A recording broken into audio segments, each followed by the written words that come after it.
I have long held that Recimercial is a thing. I have long held that there are people in the residential space doing commercial. I think you are onto something. I don't think you're the only one who's onto it, is my only point. He really said, oh, you thought you created that? That's crazy. No, I never claimed to create it. Absolutely. I heard this from somebody else like 10 years ago, right? You actually coined the term. It's your picture next to the dictionary description. The dictionary, on the Wikipedia page. This is what they call serendipitous. Look that up in the dictionary, you'll see a picture of you and me. Extron and HETMA partner up. Sonos jumps into commercial AV. And Snap and Control 4 make controls simple. All that and more next on AV Week. This is AV Week, episode 682, recorded Friday, September 13th, 2024. Keep it simple. This is AV Week, your weekly wrap-up of the biggest news and information we have gathered. My name is Tim Albright. I am your host. With us to discuss the news and information, first and foremost, Steph Beckett from Rave. Welcome in. Thank you very much for having me. Also a young lady that I hung out with Steph last week, period, end of sentence. Another young lady I got to hang out with last week is Amal Reddy from Commercial Integrator. Welcome, ma'am. Thank you. All three of us were in Denver for the CEDIA and CI Expo, which we'll talk about here in a bit. And last but not least, a young man who got to spend like 6 months in a walkabout in Down Under, Joe Andrulis from Biamp. Welcome, sir. Thank you very much, Tim. Always a pleasure. I mentioned the fact that Steph, Amal, and I were all three at the CEDIA and CI Expo. That is where our first story comes to us from. Snap One, now of course a part of ADI, they introduced a completely new, redesigned, and reimagined user interface called Control 4 X4. This is supposed to be a customer-driven post-installation system, tweaks and features. They've got some of them called routines and widgets. What really it comes down to is it gives users the ability to modify schedule routines for their own use. In other words, this is a user-generated, almost like user-generated content, only it's for your control system. And this is different than the if-then system that Control 4 has had for a number of years. But it gives them, according to Control 4 and according to Snap, it gives the users another level of control, another level of customability. Steph, we'll start with you on this. When you look at stuff like this and you see, Snap and Control 4 introducing something like this, we have talked a lot in the industry about the customer experience, whether that customer is residential or whether that customer is on the commercial side. What does this do for the customer experience? In my opinion, I think it's just simplifying a lot of things. I think that they're sunsetting their earlier program in order to rush this one in. They're giving people some time to switch over, but in the end, they're going to switch everyone over to X4.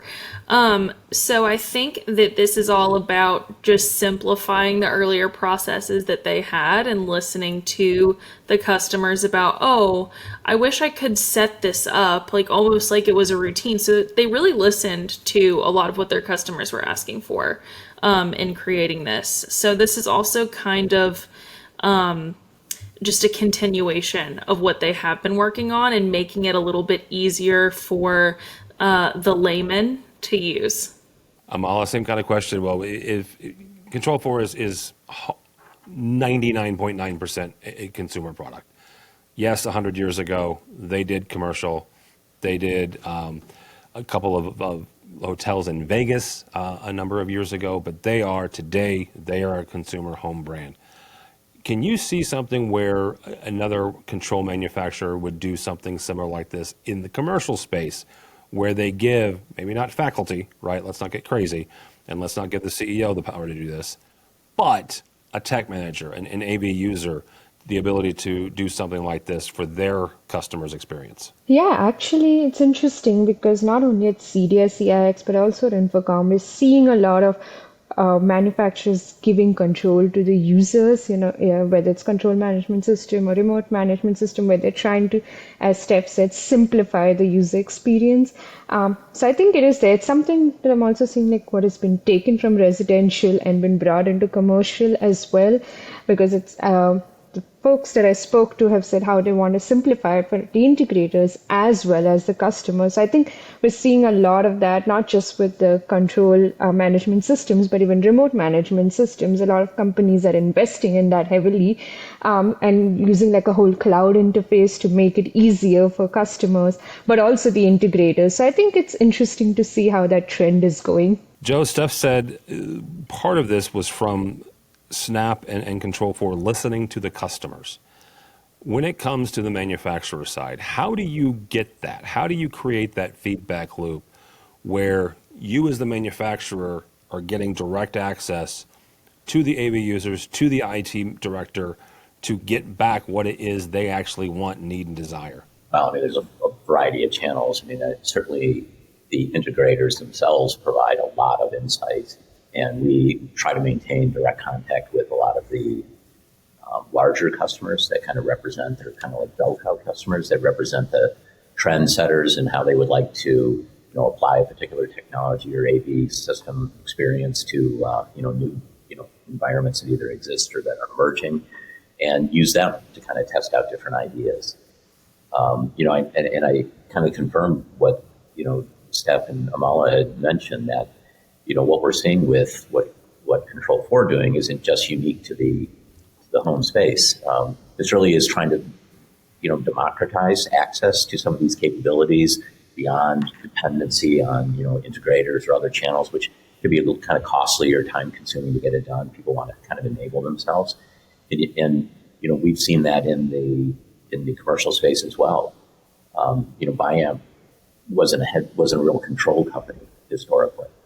And when we decided, we really want to think about adding that to our portfolio, how do we want to go about doing this?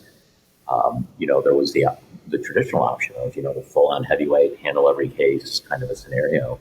But truth be known, most scenarios are the simpler ones. And people want to keep it simple and be able to just get that done relatively quickly and easily. And we opted for more of a configuration than programming kind of a model that was more accessible to a wider variety of people, whether they're in the integration channel or in the users. But the idea is the same, right? Keep the simple things simple, get access to as many people with as little fuss as possible. And I think you're going to just spawn adoption. And I think what Control4 has done here is a bit of a representation of that idea. I would also make the argument that the vast majority of control systems today are more in the configuration realm than they are in the traditional programming realm. And you can at me all you want, but I don't really care which control system you're looking at. They have a configuration version. I shared this on social media, and Amal and Steph saw it. Crestron. Now it was a Crestron home system, so don't think I'm programming lines of code in simple Sharp. But they had basically it was a speed test on how fast you could configure a home system. It was a TV, an Apple TV, a display, and a lighting system. And at the time, I got the second highest speed, just for the record. I beat a couple of Crestron people out of it. But that was, again, I haven't touched a programming system in years. And when I did, I was horrible at it. So it's not a testament to me. It's more of a testament to how easy this stuff is really, really becoming. And again, as Joe was saying, it's a direct feedback from the clients and from the end users. All right, keeping on the CEDIA route, and this is where you're going to hear Tim talk about Recimercial, and I am not going to make any apologies for this in any way, shape, or form. Sonos has announced its first pro-grade speakers.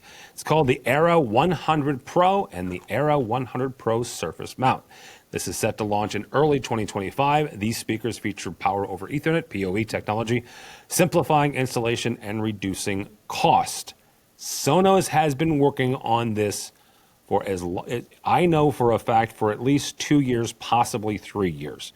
maybe even longer, but my knowledge base goes back at least 2 years.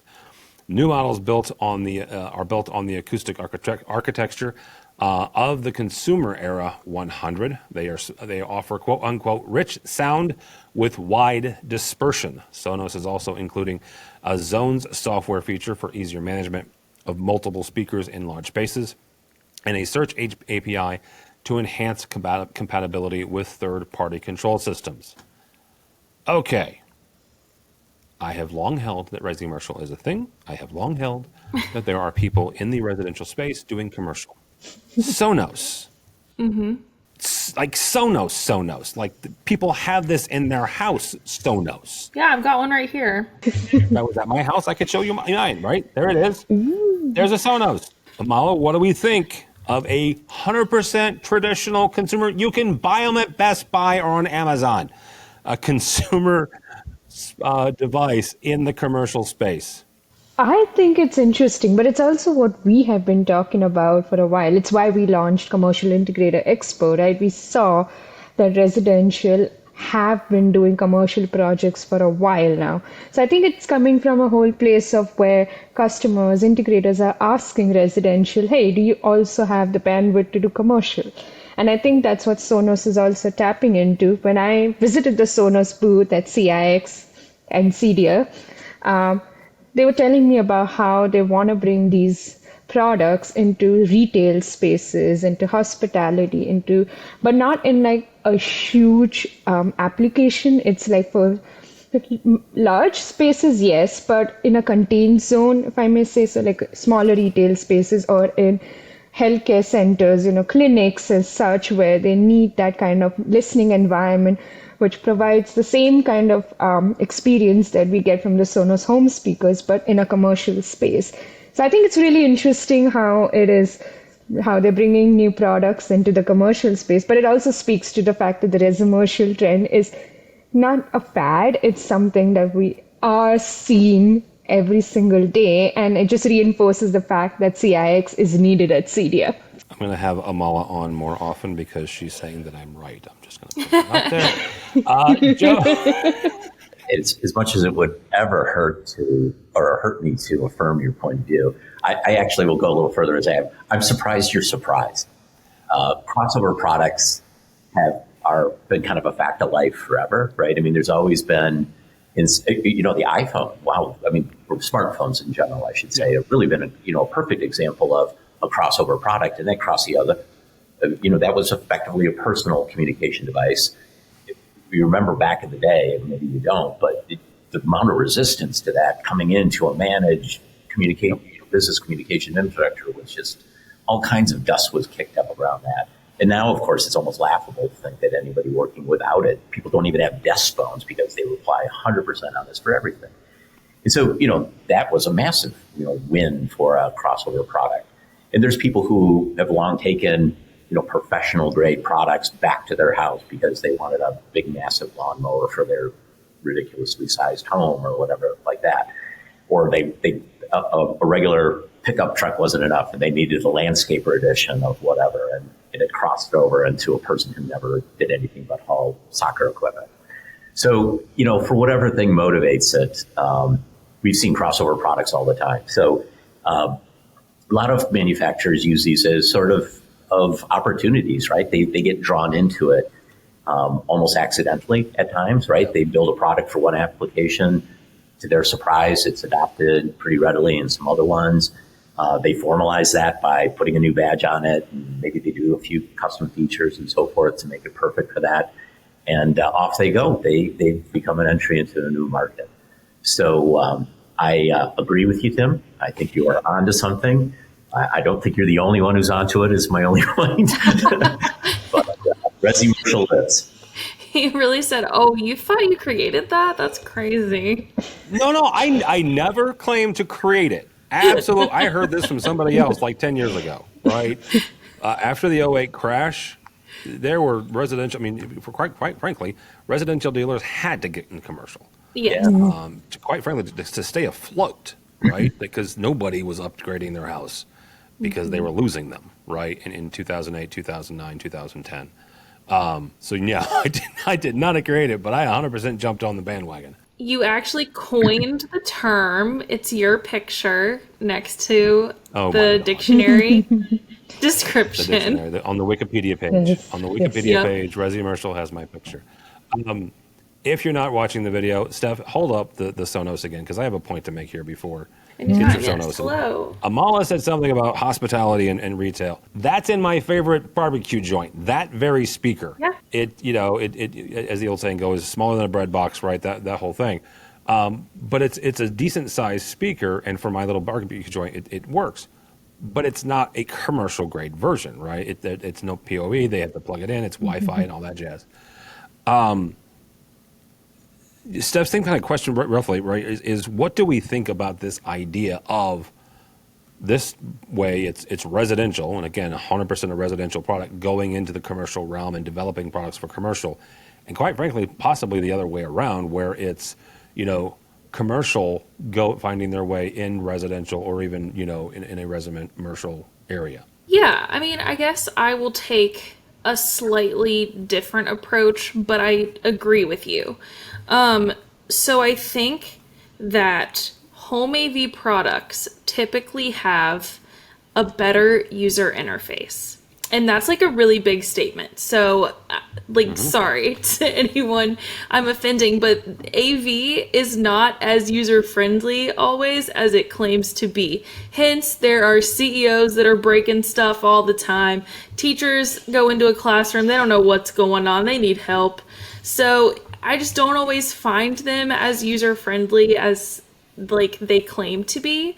But in home AV and residential AV, I think that they are already like that because they're like, okay, well, maybe the person putting this controller in their house to control the sunshade, this awning that is on their back deck, like maybe it is someone's grandma. In fact, it is my grandma who has a Somfy control in her house.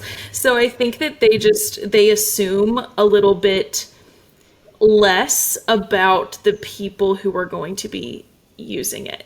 And so anytime I see more residential heavy manufacturers coming into commercial, I'm actually happy because I'm like, great, they're going to take this knowledge that they have about, not assuming anything about the person who's going to be using the product, and they're going to put that heart of it into this commercial product. So I think that it might actually help us move into this new era of more actual plug and play. That's actually a really good point, and you're probably right. Where having the commercial side of folks take a better look at and take a better lead from the consumer side, right? Absolutely. All right, our last story here. Rave has its commercial undergraduate, AVNation has it. It came across the wire. Extron has announced a strategic partnership with the Higher Education Technology Managers Alliance, also known as HETMA. This collaboration aims to revolutionize AV technology in U.S. higher education institutions. The partnership will focus on developing comprehensive training programs, promoting industry thought leadership, and driving continuous product improvement based on direct feedback from higher education AV professionals. This partnership represents a major step forward, quote unquote, in addressing the unique challenges faced by colleges and universities in implementing and managing advanced AV technology. Joe, when you look at this, right, this is an interesting step forward. Not the first group, not the first manufacturer to join HETMA, right? A number of manufacturers have joined as sponsors. There's HETMA certified products, but this is the first time that somebody's jumped on board and said, "Hey, we want you to help us with the education part," right? And that's where I want to start here. And really quick background, if you're not familiar, I started out in the NAV as a tech manager. Crestron sent me to Crestron school. Extron sent me to Extron school. Biamp sent me to Biamp school, right? And this was 20 years ago. So this idea is not necessarily new. But how important, Joe, is it for the AV user, right? The higher education in this instance, but also corporate on the other side. How important is it for those users to be educated by the manufacturers. Well, if we're defining, the user as literally the final end user on the whole thing, it disappoints me if you tell me they have to be highly educated. I'm going to kind of reinforce Steph's point here, which is that represents a bad solution to a previous failure. Now, notwithstanding that, I totally support engaging with organizations to improve communication, understand user needs more accurately, and so forth. But again, I feel like the best AV system or technology system all is the one that transparently supports the user to pursue what they're really there to do, and it's rarely to say fidget with the technology, right? That's why they go use technology. And so, the hope is that technology users will be the ones to do the learning, not the users. And the developers should be the ones who are learning what their failures are that require that the user have to go and get into our world.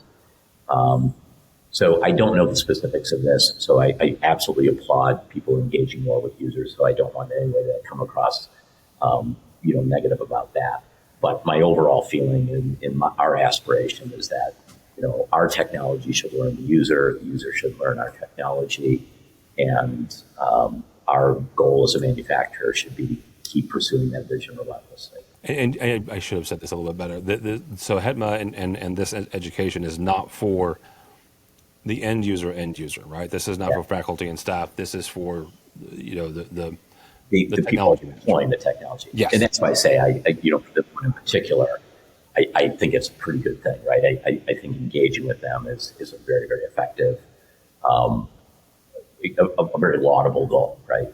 Yeah. Again, even there, we're still looking for how do we even lower the bar there, right? I mean, our previous comments about how do we reduce the barrier to applying control by making it more configuration-based and a little less programming, except where programming is really the best way to get it done. That's just one example, but there's many, many, many along the way that, that just reduce the barriers to people putting this great technology to work, regardless of what their job title is. Steph, when you look at this, how can other manufacturers, quite frankly, develop education for however I would call them, tech managers, IT directors, that the folks who are responsible for managing and maintaining these systems, whether that's in corporate or higher education? This is a hard question, and I think that's why there aren't more of these programs in place right now, because it's one, developing education that you think they should know, and two, it assumes that you know all of who those people are. And Tim, you and I have talked about how it's really hard to even find all of the end users in our industry, because a lot of them don't even know that they're in our industry. And their titles are so weird. It's so weird. Yeah. So I think, first of all, I'm applauding all of the manufacturers who are doing something like this, because I think it is really going to be important in bringing more end users into our industry. But I think that, you have to take a step back. There are the things about your products and the things that make them work that you think are important for integrators to know. And that's going to be the really nitty gritty, all of the specs, because of course integrators need to know this if they are the ones who are going to be implementing this into a space. But in order to have the day-to-day, it's not that you need less knowledge, it's that you need different knowledge. So I think separating those two things and building a curriculum based off of what does someone need to know in the day-to-day to make this work, and what does someone need to know in the day-to-day so that we can understand how it's actually being used. We know how it's built to be used, but we don't know how people are actually using this in their spaces, and that's going to be something important for the end users that they can bring into this training and offer back to the manufacturer. So I actually think this is going to be really useful in a two-way communication type way. Amala, same kind of question is how can manufacturers do this, as good, or how can they kind of play off of this and develop more education for the IT and the AV tech? Yeah, it's interesting because this story is something I just saw when you shared it recently, but I did another story a couple of months or almost a year ago about Pace University's minor AV track, which when I spoke to George Miller and the bald AV guys, basically, everybody knows them. So they were telling me that when they sorry, George Chaco and Rich Miller. Sorry, I messed up both their names. I put both the You names together. combined their names. I Now I'm going to do combined the their same names, thing. so and they're going to be mad at me. Now Nah, together, the they, bald AV guys are now known as George Miller. I just want to say that now. They can yell yeah, at me it's later, Rich but George Chaco Miller and is their George Miller. There we go. Exactly. But no, wonderful people, and they have such a passion for bringing this AV education that we're talking about. And when we're talking about their minor AV track, they told me that they'd consulted with AVWeek, they had consulted with Crestron and a bunch of other manufacturers to build a whole AV track. So it's not any specific manufacturer focus, but it's trying to educate these young students about the best practices and the best products to build a whole system together. They even talked about how they, instead of a capstone project, they had like this fun kind of like an exam where the students had to build their entire system. Like they had to build a whole design proposal, the wiring and everything, and they would lose points if they exited the room to get something new. So they were trying to really enforce their creativity and innovation in these students. And they say one student was so smart, she went out, but she never came back, and she just handed the others the products they needed, so she got away from without losing points. So they're like, it's just very interesting to see that these children are very passionate about learning about AV and learning about IT for that matter, and it just shows that manufacturers can invest in such kind of education programs without making it seem like it has to be that manufacturer only. Yeah. I think it can be focused on best practices, best ways to integrate these products, how can they resolve problems for customers. And I think that education is so important because when these people come into the industry, they already come armed with that knowledge.